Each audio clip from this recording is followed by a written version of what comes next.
하나님께서 우리에게 주시는 말씀은 히브리서 5장 11절부터 6장 8절까지 말씀입니다. 멜기세덱에 관하여는 할 말이 많이 있지만 여러분의 귀가 둔해진 까닭에 설명하기 어렵습니다. 시간으로 보면 여러분은 이미 교사가 되었어야 할 터인데 다시금 하나님의 말씀의 초보적 원리를 남들에게서 배워야 할 처지에 놓여 있습니다. 여러분은 단단한 음식물이 아니라 젖을 필요로 하는 사람이 되었습니다. 젖을 먹고서 사는 이는 아직 어린아이이므로 올바른 가르침에 익숙하지 못합니다. 그러나 단단한 음식물은 장성한 사람들의 것입니다. 그들은 경험으로 선과 악을 분별하는 세련된 지각을 가지고 있는 사람들입니다. 그러므로 우리는 그리스도 교의 초보적 교리를 제쳐놓고서 성숙한 경지로 나아갑시다. 죽은 행실에서 벗어나는 회개와 하나님에 대한 믿음과 세례에 관한 가르침과 안수와 죽은 사람의 부활과 영원한 심판과 관련해서 또다시 기초를 놓는 일이 없어야 하겠습니다. 하나님께서 허락하시면 우리는 그렇게 할 수 있을 것입니다. 한번 빛을 받아서 하늘의 은사를 맛보고 성령을 나누어 받고 또 하나님의 선한 말씀과 장차 올 세상의 권능을 맛본 사람들이 타락하면 그들을 새롭게 해서 회개에 이르게 할 수 없습니다. 그런 사람들이야말로 하나님의 아들을 다시금 십자가에 못 박고 욕되게 하는 것이기 때문입니다. 땅이 자주 내리는 비를 흡수하여 농사 짓는 사람에게 유익한 농작물을 내주면 그 땅은 하나님께로부터 복을 받습니다. 그러나 가시덤불과 엉겅퀴를 내면 그 땅은 쓸모가 없어지고 저주를 받아서 마침내는 불에 타고 말 것입니다. 아멘. 네, 오늘 본문은 어렵기로 소문이 난 본문이에요. 뭐 난해 본문이다, 뭐 이렇게 얘기들 많이 하는데 비단 타락하면 회개할 수 없다, 이 본문뿐만 아니라 그 위쪽부터 이게 통으로 다 난해해요. 다 난해해서 제가 이제 설교를 여러 개를 들어봤거든요. 뭐라고 하시나. 근데 굉장히 엉뚱한 데서 더듬더듬 하다가 끝나는 경우가 정말 많이 있더라고요. 본문이 이 히브리서를 쓴 목적, 그리고 앞뒤의 전후 관계에 의해서 정확하게 뭘 얘기하고 있는지, 그리고 히브리 성도들, 그러니까 일반 평신도들이 이걸 듣고 알아들을 수 있어야 된다라는 사실. 그러니까 이거는 학문이 아닙니다. 이거는 어떤 분은 이걸 논문이라고 표현하더라고요. 근데 전혀 그런 게 아니에요. 자, 히브리서 기자는 예수 그리스도의 대제사장 되심에 대해서 멜기세덱을 들어서 설명을 하려다가 갑자기 멈칫합니다. 왜냐하면 이 편지를 수신하는 대상들이 내가 하는 얘기를 못 알아들을 것을 직감한 거예요. 지금 이 귀의 둔감함은 설명을 해줘도 깨닫지 못하는 상태를 얘기하는데, 복음을 말할 때 상대가 진짜 거듭났어도 이 모든 걸 다 얘기해 줄 수가 없어요. 이거는 어떤 이해력의 문제가 아니거든요.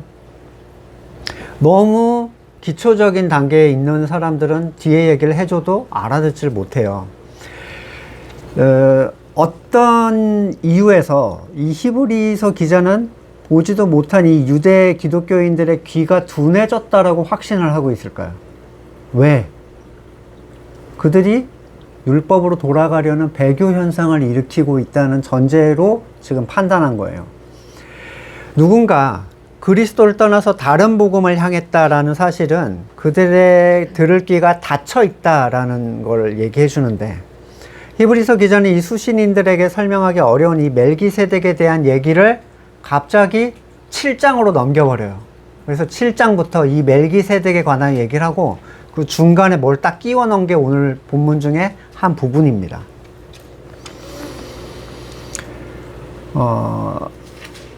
자, 5장 11절부터 6장 끝절까지의 내용이 없다고 생각하고 7장 1절부터 보시면 자연스럽게 이어지죠. 멜기세덱에 관한 얘기를 쭉 하기 시작해요.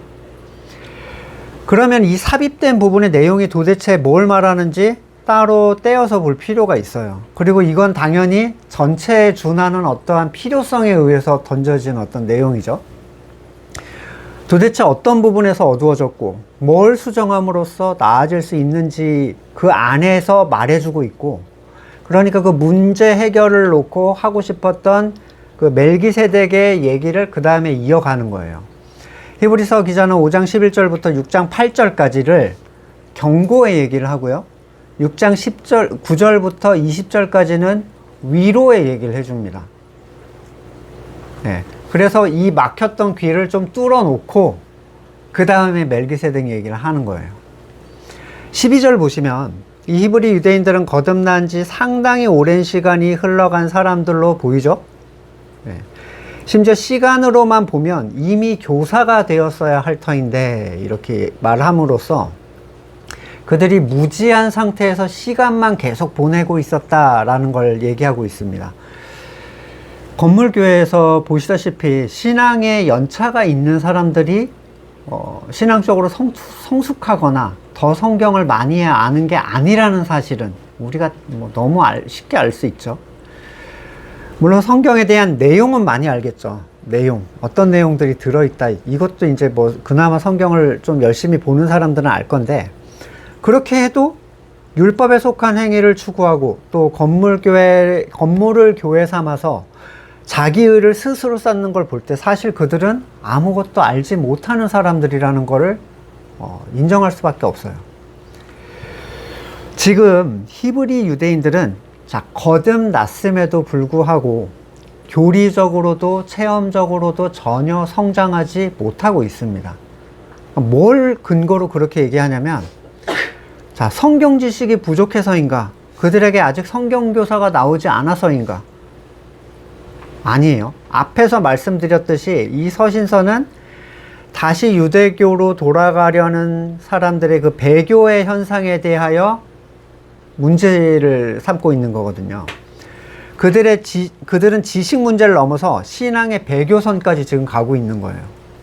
그 이유가 다시금 하나님의 말씀의 초보적인 원리를 바르게 알지 못하고 있어서다. 이걸 다시 배워야 할 수준으로 떨어졌다. 이 얘기인데, 여기서 말하는 하나님의 말씀의 초보적인 원리는 도대체 뭔가요?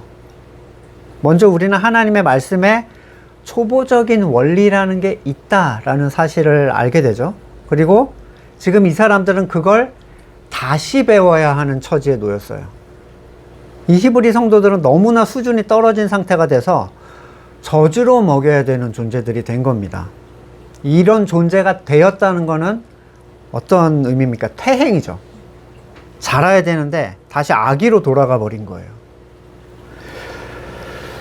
히브리서 기자는 자연스럽게 아이의 성장에 대비해서 이 성도의 성장을 설명하고 있는데, 아기가 태어나면 완전히 무지하죠.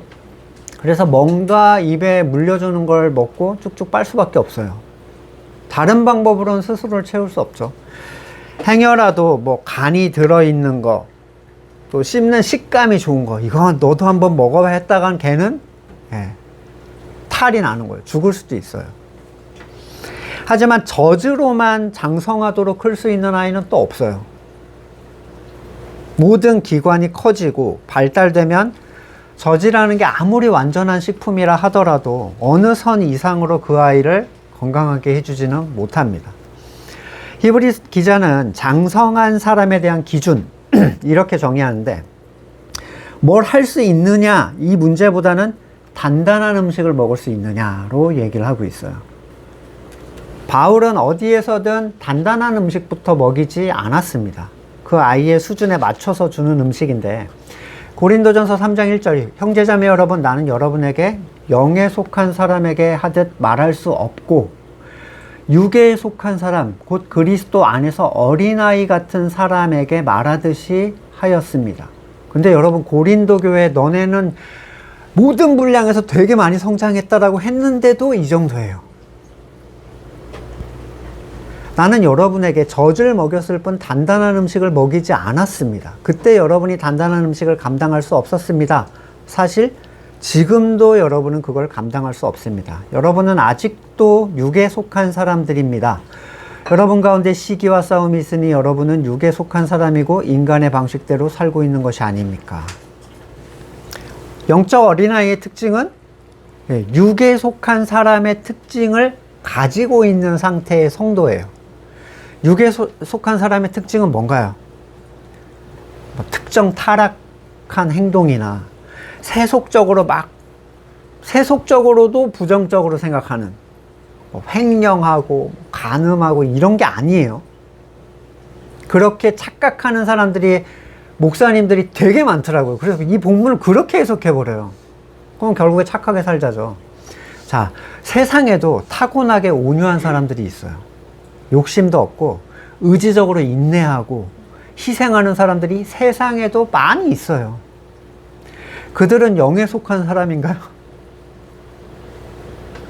어떻게 영을 말한다는 사람들의 결론이 항상 착하게 살자, 이 결론으로 가는지는 저는 이해할 수 없는데, 세상도 다 긍정적으로 생각하고 추구하는 바잖아요.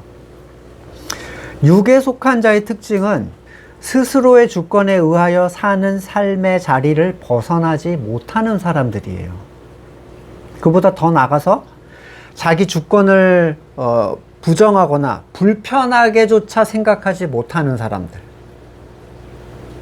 이런 사람들을 육에 속한 사람, 육에 속한 성도, 이렇게 표현할 수 있는데, 건물교회에서 열심을 다해 섬기고 누구보다 희생하고 시키는 대로 순종하고 많은 희생의 헌물을 드리는 사람들이 있어서, 그 사람들이 의에 있어서 율법에 속한 유대인하고 다른 게 뭔가요?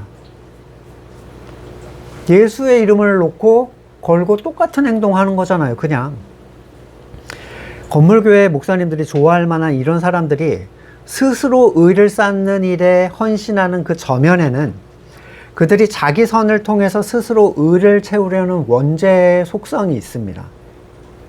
지금 히브리 유대인들은 왜 유대교로 돌아가려 하는가? 이걸 놓치시면 이 본문을 이해하기가 진짜 어려워요. 그리스도의 복음 안에서는 자기가 뭔가 해서 의로워져야 한다는 만족을 채우지 못하는 거예요. 복음을 잘 모르기 때문에. 유대교로 돌아간다는 것 자체가 자기 희생, 의지를 통해서 의를 쌓으러 간다라는 의미입니다. 오늘 본문에 관련해서 정말 많은 설교를 제가 들어봤어요. 대부분 착하게 살자, 교회를 열심히 하자, 더 많이 배우자, 목사에게 순종하자, 이런 결론을 하는 사람도 있더라고요. 그리고 6장 초반부에는 대충 넘겨버리고요, 5절부터 나오는 구절이 한구영구다, 거기에 충돌하는 말이 아니다, 이 설교를 하는 거예요. 너무 어처구니 없는 주장인데 이게 앞뒤가 맞다고 생각합니까?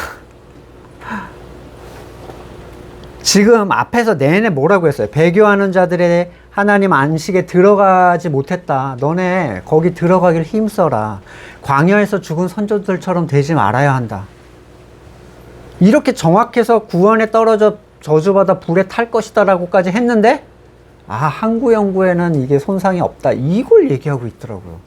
자기 교리를 방어하는데 급급하고 있어요.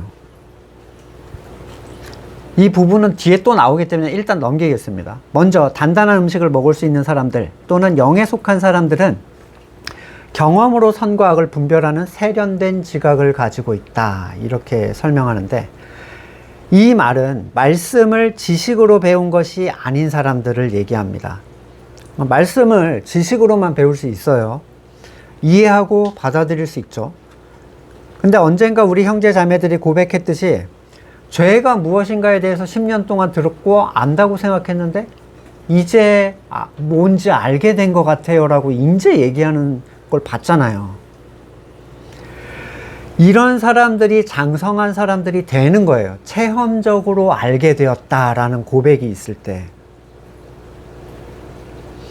그들은 자신의 삶을 통해서 선포된 말씀에 대해 시행착오를 겪으면서 말씀의 본의가 무엇인지 체험적으로 알게 됩니다. 그런 사람들은 단단한 음식을 먹을 준비가 된 사람들이에요. 그들에게는 소화할 힘이 있고 씹을 이가 있고 성장을 전달할 수 있는 지체가 생겼어요. 결국 성숙함은 옳고 그름을 분별하는 세련된 지각에 근거하는데, 여기서 옳고 그름은 하나님의 뜻이에요. 하나님의 선악에 근거한 옳고 그름. 그들은 말씀 안에서 무엇이 옳고 그른지를 체험적으로 경험한 사람들입니다. 히브리서 4장 11절 그러므로 우리는 이 안식에 들어가길 힘씁시다. 아무도 그와 같은 불순종의 본을 따르다 떨어져 나가는 일이 없도록 해야 되겠습니다. 지금 이 불순종의 본을 따르는 사람들은 미성숙한 존재들이죠. 거듭나긴 했어도 육에 속한 자들처럼 자기의 선악의 주권을 포기하지도 못하고 말씀을 들어도 자기 멋대로 해석을 해버려요. 결론을 내버려. 그래서 이어서 말씀 앞에 서서 하나님의 뜻을 분별하라고 얘기를 하고 있죠. 하나님의 말씀은 살아있고 힘이 있어서 어떤 양날칼보다 더 날카롭습니다. 그래서 사람 속을 꿰뚫어 혼과 영을 갈라내고 관절과 골수를 갈라놓기까지 하며 마음에 품은 생각과 의도를 밝혀냅니다. 하나님 앞에는 아무 피조물도 숨겨진 것이 없고 모든 것이 그의 눈앞에 벌거숭이로 드러나 있습니다. 우리는 그의 앞에 모든 것을 드러내놓아야 합니다. 안 내놓는 거는 자기가 꾸린 게 있어서 그래요. 내놓고도 그게 확실해져야 돼. 이 사람들이 하나님의 말씀의 초보를 다시 배워야 한다는 건 복음에 대한 기초예요. 복습해야 된다는 얘기죠. 근데 여러분 6장 1절에서 상충되어 보이는 본문이 나와요. 이래서 대혼란이 일어나. 주석에서는 이 본문이 뭐 난해 구절이네 다양한 해석이 있네 말이 많지만 거듭난 사람들한테는 전혀 난해하지 않아요. 정확하게 해석하지 못한다 하더라도 멋대로 해석하지 못합니다. 그냥 무슨 말인지 잘 모르겠어 라고 넘겨버릴 수는 있어도 다른 데로 갈 수는 없어요. 차라리 난해 구절로 남아있는 게 그 무지한 상태로 해석을 확정짓는 것보다 훨씬 유익한데, 자 6장에서 새롭게 나오는 그리스도교의 초보적 교리, 이건 뭘 얘기하나요? 앞에서 나온 하나님의 말씀의 초보적 원리와는 다른 걸 얘기하고 있어요. 문맥상. 자, 문자적으로 비슷한데 문맥상 다릅니다. 왜냐하면 앞에 것은 다시 배워야 한다라면서 가치를 고수해주고 있는데 뒤에 거는 뭐라고 하냐면 제쳐놓고 버리라는 거예요. 버리고라는 의미를 가지고 있어요. 자, 앞에서 젖을 먹는 자는 어린아이라고 했듯이 이 젖의 의미는 새 언약과 옛 언약의 차이, 죄의 의미, 의의 진정한 의미, 또는 율법과 은혜의 구별 등 복음을 알아가는 데 있어서 매우 중요한 기초예요. 반면에 뒤에 제쳐놓고라고 한 건 초보적 교리는 이 새 언약에 대비되는 옛 언약 그 자체를 얘기를 하는 겁니다. 갈라디아서 3장 17절 내가 말하려는 것은 이것입니다. 하나님께서 이미 맺으신 언약을 430년 뒤에 생긴 율법이 무효로 하여 그 약속을 폐하지 못합니다. 그 율법이 율법에서 난 것이면, 유업이 율법에서 난 것이면 그것은 절대로 약속에서 난 것이 아닙니다. 그러나 하나님께서는 약속을 통하여 아브라함에게 유업을 거저 주셨습니다. 그러면 율법의 용도는 무엇입니까? 율법은 약속을 받으신 그 후손이 오실 때까지 범죄들 때문에 덧붙여 주신 것입니다. 그것은 천사를 통해 한 중개자의 손으로 제정되었습니다. 23절로 넘어가시면 믿음이 오기 전에 우리는 율법의 감시를 받으며 장차 올 믿음이 나타날 때까지 갇혀 있었습니다. 그래서 율법은 그리스도께서 오실 때까지 우리에게 개인교사 역할을 하였습니다. 그것은 우리로 하여금 믿음으로 의롭다 하심을 받게 하시려고 한 것입니다. 그런데 이제 믿음이 왔으므로 우리가 이제는 개인교사 아래 있지 않습니다. 자, 무슨 의미인지 좀 감이 오시죠?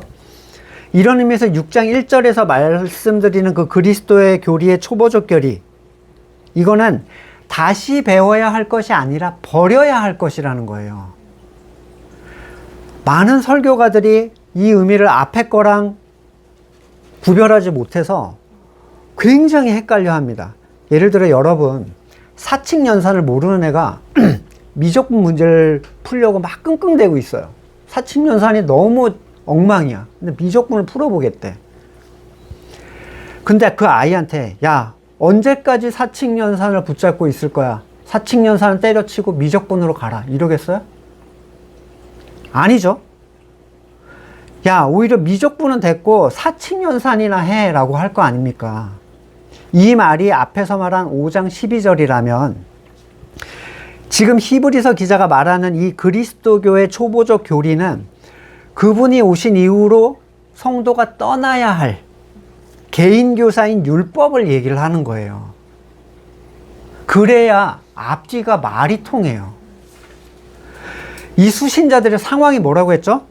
다시 율법으로 돌아가려는 모습, 배교의 모습을 보였다고 한 거 아닙니까?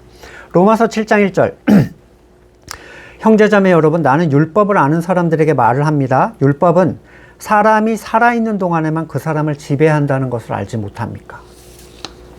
옛사람이 죽은 자들이 율법에 얽매여 있을 이유가 없죠.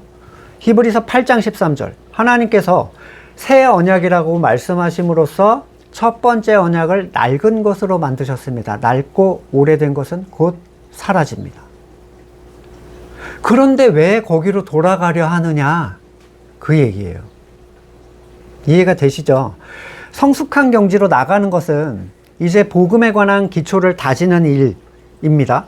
그리하여 말씀으로 자기를 부인하고 옳고 그른 걸 분별하는 세련된 지각을 얻는 곳까지 나가야 된다는 얘기인데, 갈라디아서 4장 3절 이와 같이 우리도 어릴 때는 세상에 유치한 교훈 아래서 종노릇했습니다. 여기서 세상에 유치한 교훈이 율법을 얘기하고 있어요.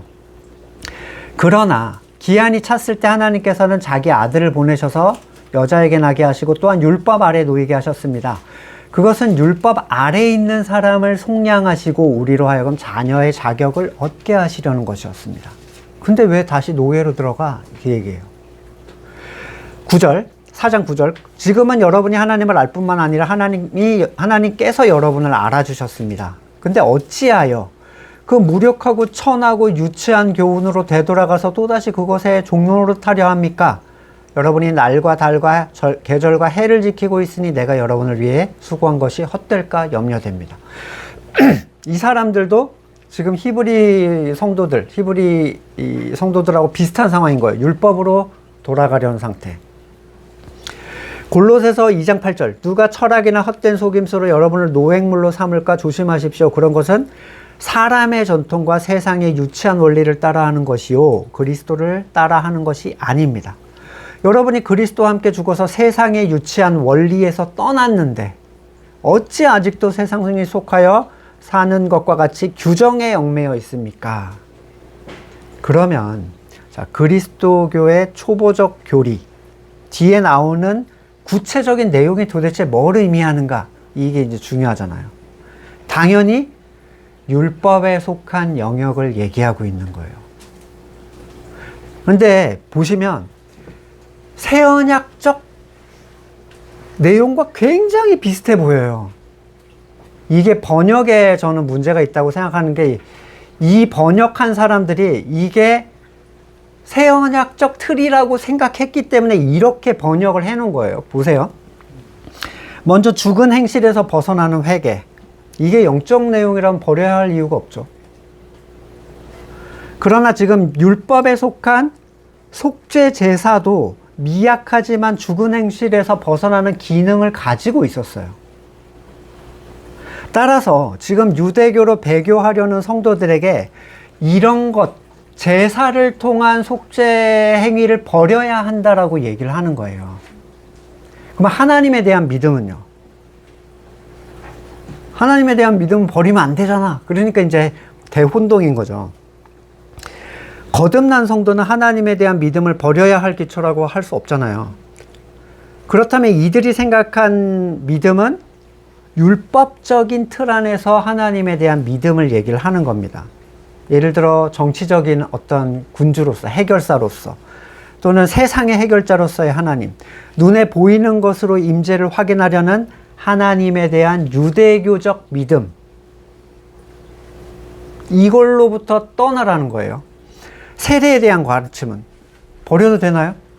지금 유대인들이 여러분 신약적 세례에 대한 가치를 막 찾아 헤매고 있었나요? 전혀 아니죠. 자, 역시 율법적 틀 안에서의 세례를 의미하는데 이게 유대 정결 예식에 대한 부분이라고 생각이 돼요. 왜냐하면 유대 정결 예식에는 부정한 것을 정결하게 하기 위해서 암송아지의 재와 물이 필요했는데요. 우리 가나의 혼인잔치의 물동이 아시죠? 6개의 물동이. 예. 그게 율법에 근거하여 부정한 것을 씻던 방식입니다. 이 본문을 원문대로 풀면 세례 혹은 씻는 것들에 대한 가르침이에요. 근데 그냥 세례라고 박아놨죠. 혼동을 했으니까. 세례들이라는 복수적 표현을 쓰는데 유대 정결 예식에 관한 정결 예식들을 의미하는 거예요. 우리 성도의 세례는 복수가 아니죠. 네. 지금 문제를 겪고 있는 유대인들은 유대교로 돌아가서 자기의 의를 해결하는 방식으로 이 정결 예식을 사용했다라는 거죠. 그들이 신약의 세례의 의미를 알았다면 그렇게 했을 리가 없습니다. 그리고 안수와 죽은 사람의 부활, 여기서 말하는 안수는 유대교 제사의 제사물에 손을 얹고 죄를 전가하는 의식이 있죠. 그 안수를 얘기하는 거예요. 역시 죄사함에 대한 영역이에요. 죽은 사람의 부활, 역시 유대교들도 가지고 있던 생각인데 주님께서 일곱 형제가 어쩌고 저쩌고 해서 마지막은 누구의 아내가 되겠습니까? 뭐 이런 질문도 하잖아요.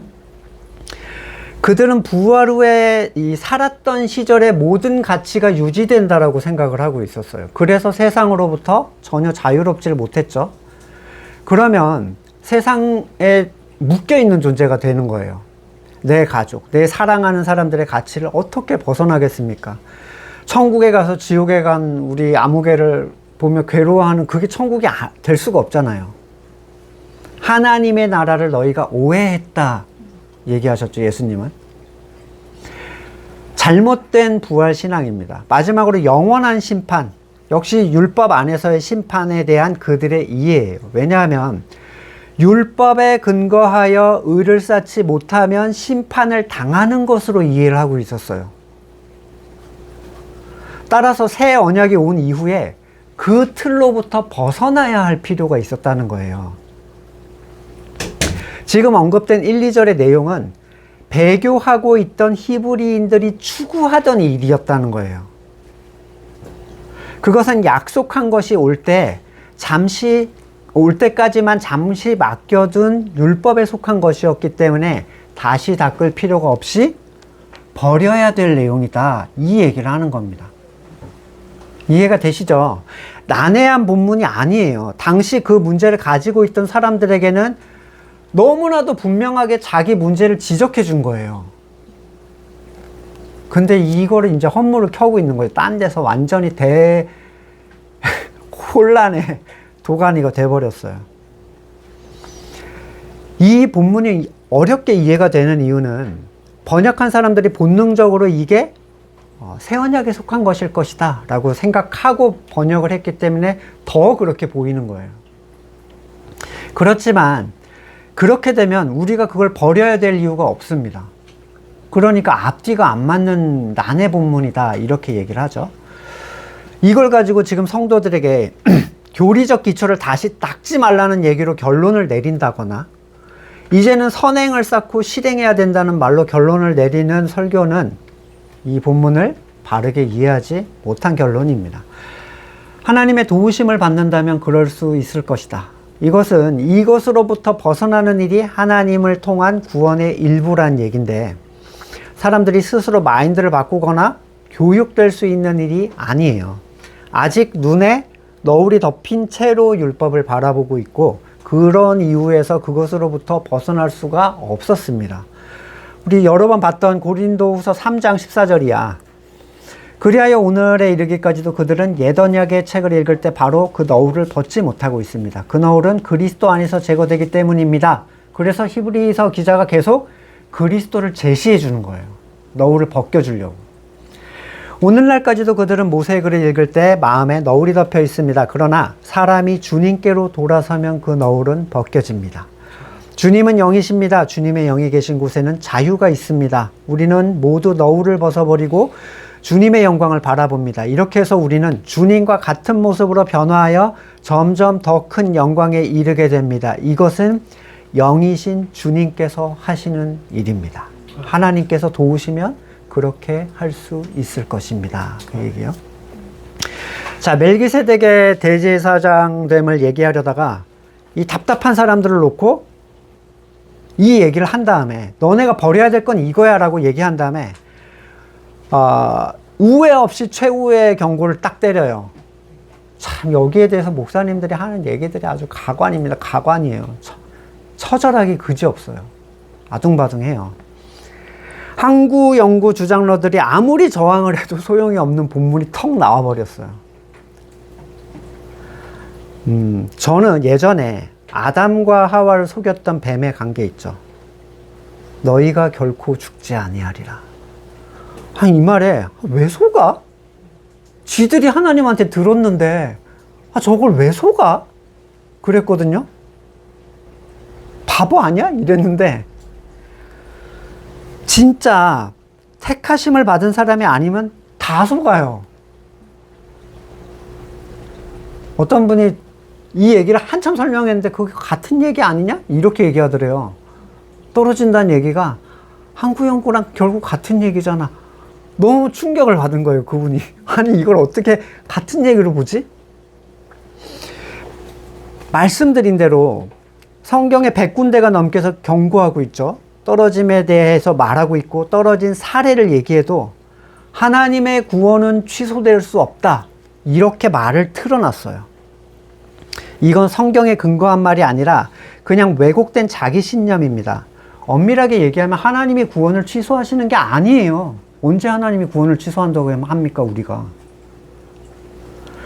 우리가 그 구원을 벗어버리는 것에 대한 경고를 얘기한다고 했죠. 참 뱀처럼 교묘하게 얘기를 뒤틀어요. 그런 거 있잖아요. 그 프레임에 휘말려 들어가면 안 된다는 얘기가 있죠. 동산의 모든 과실을 먹지 말라고 하시더냐? 프레임을 벌써 흔들어 놓습니다. 하나님은 결코 우리를 버리지 않으세요. 그러나 우리가 하나님을 떠날 수 있다는 것에는 성경에서 수백 번도 넘게 경고하고 있어요. 4절부터 나오는 사람의 상태 보세요. 거듭난 사람에게만 나타나는 전형적인 특징이에요. 항구연구 주장러들이 자기 교리를 주장하려고 이건 본래 거듭나지 않은 사람들 이렇게 퉁치고 넘어가려고 하는데 어림없습니다. 지극히 사탄적 주장이에요. 자, 한 번 빛을 받아서 하늘의 은사를 맛보고 거듭나지 않은 사람이 이거 맛볼 수 있어요? 기적? 초자연적인 치유? 사탄도 해요, 그거. 그런 것 따위로 하나님을 만났다고 얘기할 수 없어요. 지금 한 번 빛을 받아서 하늘의 은사를 맛봤다는 건 죽음의 암흑 속에 있던 자들에게 구원이 비춰진 걸 얘기합니다. 골로새서 1장 13절. 하나님께서 우리를 암흑의 권세에서 건져내셔서 자기의 사랑하는 아들의 나라로 옮기셨습니다. 이게 빛을 받아서 맛본 거예요. 마태복음 4장 16절. 어둠에 앉아있는 백성이 큰 빛을 보았고 그늘진 죽음의 땅에 앉은 사람들에게 빛이 비추었다. 이게 어떻게 거듭나지 않은 사람이 맛볼 수 있는 얘기예요. 그 다음 성령을 나누어 받고 더 심란합니다, 이거. 자, 사도행전 5장 32절. 우리는 이 모든 일의 증인이며 하나님께서 자기에게 복종하는 사람들에게 주신 성령도 그러합니다. 사도행전 2장 38절. 베드로가 대답했다. 회개하십시오. 그리고 여러분 각 사람은 예수 그리스도의 이름으로 세례를 받고 죄의 용서를 받으십시오. 그리하면 성령을 선물로 받을 것입니다. 성령은 거듭나지 않은 사람, 죄가 그대로 있는 사람에게 절대로 주어지지 않아요. 환상 보고 하고 병 고치고 이거 아무 의미 없어요. 그딴 거에 속아 넘어가지 마시라는 거예요. 그들이 성령이라고 생각하는 것은 악령입니다, 그냥. 왜? 뭔가 그런 게 나타나면 삘 받아서 글로 가버려요. 말씀이 뭐라고 얘기하는지 신경 안 씁니다, 그런 사람들은. 그 현상만 쫓아가요. 사탄의 농간이죠. 그러면 하나님이 왜 그걸 하시겠어요? 성령은 분명한 특징이 있고 반드시 성경에 준해야 돼요. 그 특징은. 그리고 교회적 가치 안에서 이해가 돼야 돼요. 또 하나님의 선한 말씀과 장차 올 세상의 권능을 맛본 사람. 무슨 신학 박사들이나 교리의 창시자가 맛본 그 말씀을 얘기하는 게 아니에요. 어거스틴이 뭐 이런 게 아닙니다. 내가 과거에 큐티하다 감동받고 눈물 흘린 그런 것도 아니에요. 그거 거듭나지 않은 사람들도 눈물 찔찔 짜고 할 수 있어요. 그 말씀을 맛본 사람은 반드시 교회가 돼요. 그 교회 안에서 장차 올 세상의 권능을 비로소 맛보게 되는 거예요. 거듭나지 않은 사람이 말씀 연구하고 깨달았다고 해댄 것이 뭡니까? 결국에 번영주의고 항구연구고 인본주의고 모든 종교와의 구원과 연합 이딴 거잖아요. 이런 추잡스러운 것들이 쏟아져 나왔어요. 이 말은 오히려 이런 걸 주장하는 사람들은 아직 희망이 있다라는 얘기를 하고 있어요. 심지어. 왜냐하면 아직 거듭나지 않았기 때문에 그러고 있는, 우리도 그 바닥에서 나온 거잖아요. 모르기 때문에, 그 생명을 우리가 누리지 못했기 때문에 항구연구도 주장하고 번영주의도 주장하고 보이지 않는 가치를 알 수 없으니 인본주의를 얘기해 왔잖아요. 그들은 부르심의 때가 되면 그 모든 것들이 잘못되었다는 걸 알게 될 겁니다. 하지만 이미 이걸 누렸던 사람들이 다시 그 자리로 되돌아갈 때 그때 얘기를 하는 거예요. 왜 히브리서 기자는 듣기 어려운 멜기세덱의 얘기를 하기 전에 이런 얘기를 하는가? 그들이 너무 나가면 돌아올 기회 자체를 얻을 수 없기 때문이다라고 성경이 얘기를 합니다. 거듭나서 이런 가치를 누렸던 찐 거듭난 사람들이 타락하면이라고 얘기하죠. 그들을 새롭게 해서 회개에 이르게 할 수 없습니다. 그런 사람들이야말로 하나님의 아들을 다시금 십자가에 못 박고 욕되게 하는 것이기 때문입니다. 이 한국 연구러들은 이 본문을 파내고 싶죠, 아주. 네. 왜 다시 회개가 안 되나? 그리고 이 상태는 도대체 어느 정도의 상태를 얘기하는가? 지금 여기에서 말하는 타락은요, 세상적 가치에 의한 타락이 아니에요. 어떤 목사님들은 이걸 그렇게 해석하더라고요. 여전히 술 먹고 교회 빠지고 11조 안 내고 뭐 이런 얘기를 해요. 또는 옛사람의 영역에서 나오는 어떤 우리의 불편한 습성을 얘기하는 것도 아닙니다. 완전히 그리스도의 의를 부정하는 상태를 얘기해요. 에이, 어떻게 그렇게 돼요? 라고 생각하시죠. 지금 상태가 좋으니까 그러시는 거예요. 지금 그런 히브리 유대인들의 바짓가랑이를 붙잡고 하는 얘기입니다. 이게 지금. 그렇게 되려고 하는 자들을. 율법으로 돌아가서 스스로 의를 쌓으려는 사람들에게 그 얘기를 하고 있는 거예요. 성도가 타락한다는 건 단순히 세상의 탐욕을 부리며 방탕하게 사는 상태가 아니라 그리스도의 의를 부정하고 다시 거듭나기 전의 상태로 완전히 가버린 걸 얘기해요. 요한일서 5장 16절, 누구든지 어떤 교우가 죄 짓는 것을 볼 때 그것이 죽음에 이르게 하는 죄가 아니면 하나님께 간구하십시오. 그리하면 하나님은 죽을 죄는 짓지 않은 그 사람에게 생명을 주실 것입니다. 죽을 죄가 있습니다. 이 죄를 두고 간구하라고 하는 말이 아닙니다. 끝난 애는 더 이상 안 돼요. 완전히 그 생명이 완전히 꺼진 애는 끝이에요, 이제. 왜냐하면 예수 그리스도는 한 분밖에 안 계세요. 두 번째 예수 그리스도를 통해서 그 일을 적용시킬 수 없다는 거예요. 디모데전서 1장 19절, 믿음과 선한 양심을 가지십시오. 어떤 사람들은 선한 양심을 버리고 그 신앙생활에서 파선을 당했습니다. 고린도전서 13장 5절, 여러분은 자기가 믿음 안에 있는지 스스로 시험해보고 스스로 검증해 보십시오. 일회성이 아니에요. 계속 하는 거예요. 계속. 여러분은 예수 그리스도께서 여러분 안에 계시다는 걸 알지 못합니까? 모른다면 여러분은 실격자입니다. 개역개정에선 버리움받은 자다 얘기해요. 버려진 존재. 아니요, 한국 연구인데 어떻게 믿음이 파선하고 어떻게 실격자가 됩니까? 어떻게 버려져요? 에이, 그냥 열심히 하게 하려고 한 얘기죠. 그렇게 변호하실 분들은 그냥 그렇게 믿으세요. 그냥 그렇게 선악과 계속 따드시고 그 결과를 본인이 스스로 맞이하십시오. 어차피 무슨 얘기를 해도 듣지 않는다는 사실을 알아요. 하지만 믿는 우리는 기록된 말씀에 근거해서 신앙생활을 해야 됩니다. 결국 히브리서 기자는 구원에서 끊어지는 건 하나님 탓이 아니라 거듭난 생명을 함부로 한 성도 자신의 탓임을 드러내고 있어요. 아니, 결실도 하나님이 맺게 해주셔야 되는 거 아닌가요? 예수님은 너희가 내 안에 붙어 있으면, 이라는 요구 이후에 열매는 내가 맺게 해줄 거야 라고 하셨어요. 근데 뱀처럼 꽈놨죠. 열매도 하나님이 맺게 해주셔야 돼.